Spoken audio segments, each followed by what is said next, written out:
Capres nomor urut 3 Ganjar Pranowo merespons saat Anies Baswedan memberikan ucapan selamat ulang tahun untuk PDIP. Namun ekspresi Ganjar langsung berubah saat diminta respons soal Presiden Joko Widodo yang tak memberikan ucapan hingga tak memberikan karangan bunga untuk HUT PDIP.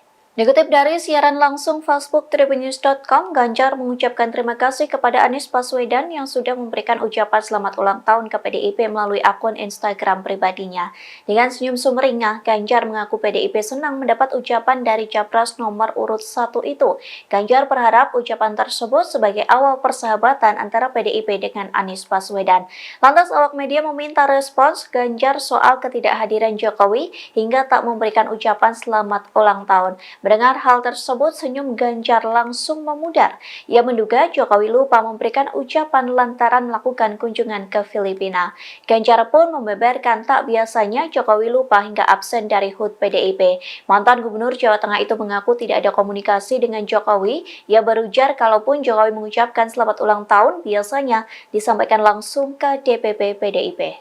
Mas Anies, terima kasih atas ucapan ulang tahunnya. Kita senang, mudah-mudahan ini bagian dari sebuah persahabatan.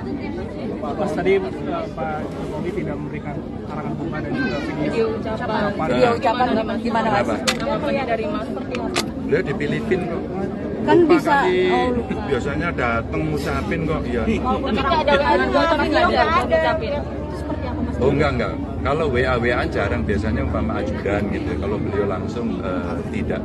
Tapi kalau ulang tahun partai biasanya tidak WA ke saya. Biasanya ya umpama WA atau bunga ya langsung ke DPP. Tapi Pak Ganjar ngarepin Pak Jokowi datang nggak sih Pak sebenarnya tadi? Kenapa?